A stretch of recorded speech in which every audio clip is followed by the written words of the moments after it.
Hello there guys, welcome back to the channel. So here bringing you another booby video, this time from my max level account. This is going to be a very short and sweet video, to the point.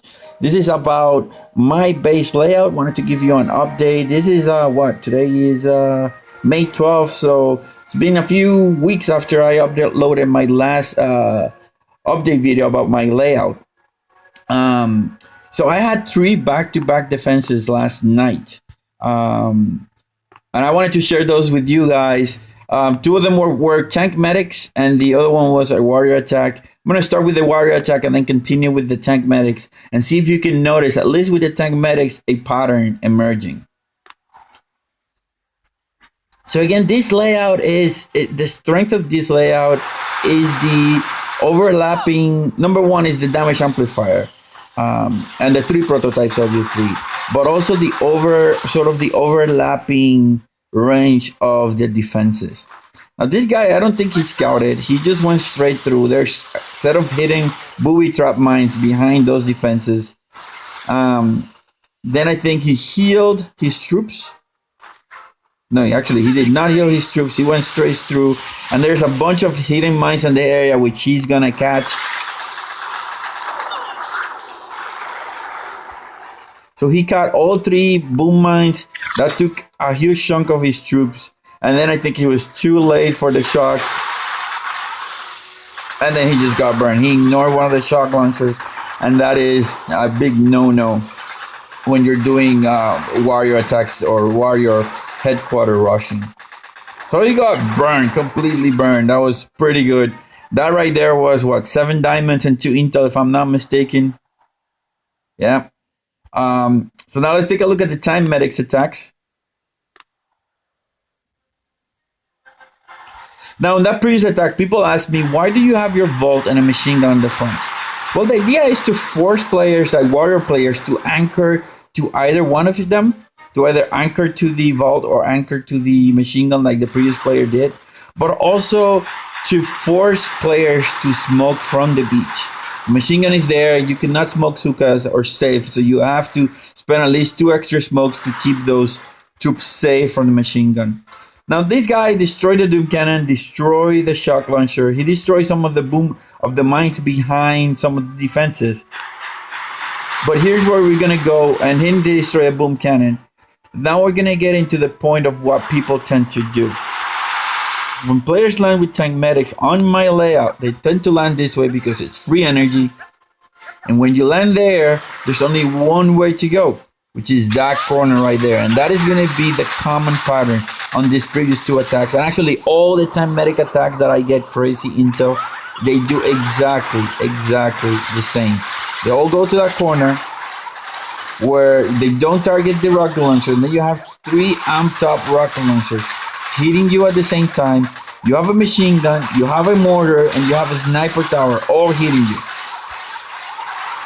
Then you have all the mines, and then you have also the shock launcher if you did not destroy it, and that ends up being the death of you guys, of the attacker. Oh, and I forgot, you also have this other mortar right here that's able to hit you too. Now, guys, do not dismiss a max sniper tower in a boost up position. It almost does the exact same damage as a cannon, with the only difference being that he's doing that damage every 1.4 seconds. Or he's doing damage every 1.4 seconds. Over the span of 3 seconds, which is what the cannon fires, he's going to do the same amount of damage, about the same amount of damage as the cannon. So he just there got burned by the sniper tower. Now he's getting shocked. There's no way he can get out of it before the stun effect goes away. And now you have mortar, cannon, sniper tower, rocket launcher just hitting. He is gonna lose every single tank on this attack and a few of its medics before he actually decides to retreat. Now you're gonna see, I'm gonna speed this up because it's gonna take a little bit long. You're gonna see that the health of that tank just decreasing. And that is just that sniper tower. There's no way those medics can essentially out heal a sniper tower. So there he lost 1. He's about to lose the second one. And it's lost, and he's about to lose the last tank. I don't understand. He was sort of willing that he was going to be able to take out the base, and he just couldn't. This defense was held by a little sliver, but I managed to get it.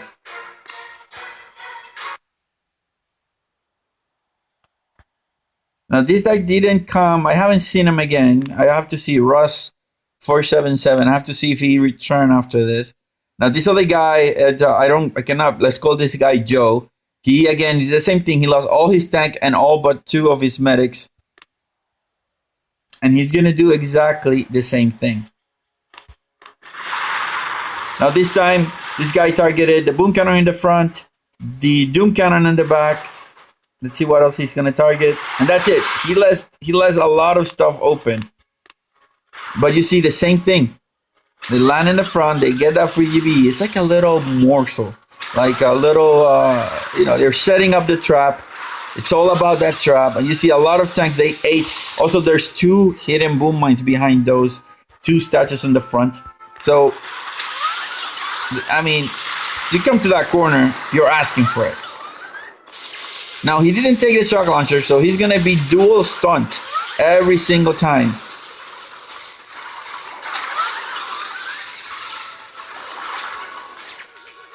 That freaking hotpot just put some work right there.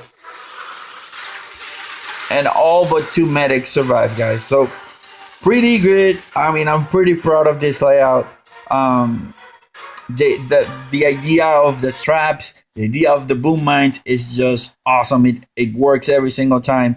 I did not count, but you can see I got intel and diamonds here. This is a grenadier attack. Maybe it will be good to show it. He raided me, but maybe let's show this one too. See what he did wrong. Let's do it 2x so that we don't spend too much time here.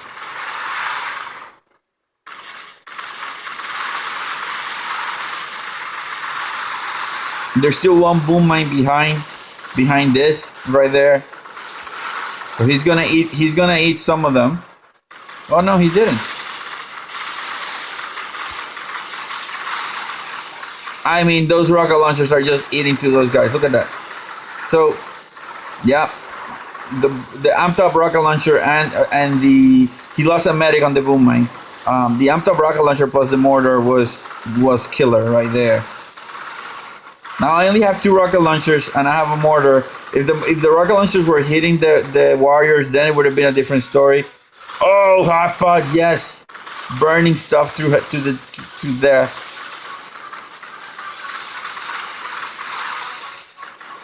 Another hotpot again went ahead and burned a bunch of his troops. And from here, I know I'm gonna lose. I mean, I don't think I'm gonna end up killing any more of his units, because I don't have an amplifier. But that just gives you an idea. I mean, it works against every single. I get intel almost every single attack. I want to say right now it's upwards of 90%. You see, that's another warrior attack that I got intel. Rifleman Suka medic, I got intel. These are the defenses that I did. I got intel with another tank medic. This was an empty attack. Tank medic again, intel. Tank medic again, intel. Here, I ended up killing 10 out of the 18 guys. A Scorcher tank. I killed all the Scorchers. The tank survived. Another tank medic, no intel there. Warrior attack, no intel there. But then I got a defense here with warriors. Another defense here with tank medics. And another, no, this was an empty attack. He retreated. Another tank medic with intel. And you guys see, I mean, I did not count how many did not get intel, but I'm betting to say that I'm upwards of 95%, 90 to 95% of effectiveness in terms of intel and diamonds, guys. And the number of diamonds, I mean, you probably can rewind and count them yourself. But I want to say over the last, just with these 3 defenses, right? We're talking just with the 3 defenses that I got yesterday. It's going to be 6 plus 6 is 12. Plus the 7 is going to be just 19 intel in about an hour time frame. If you add, the 4, the 3, I'm getting about 40 diamonds, about 40 diamonds per day on this base, and about 6 to 9 intel per day, depending on the effectiveness of their attacks. So that's what I wanted to show you. Again, if you're interested in this layout, check the playlist where this video is. The first one is going to give you a pretty good detail of the layout, where this stuff is hidden, a great view of the layout, so you can go ahead and watch that video and then implement this base. A lot of people use this layout and it's pretty good in my opinion. In any case, guys, thanks for watching and so is checking out.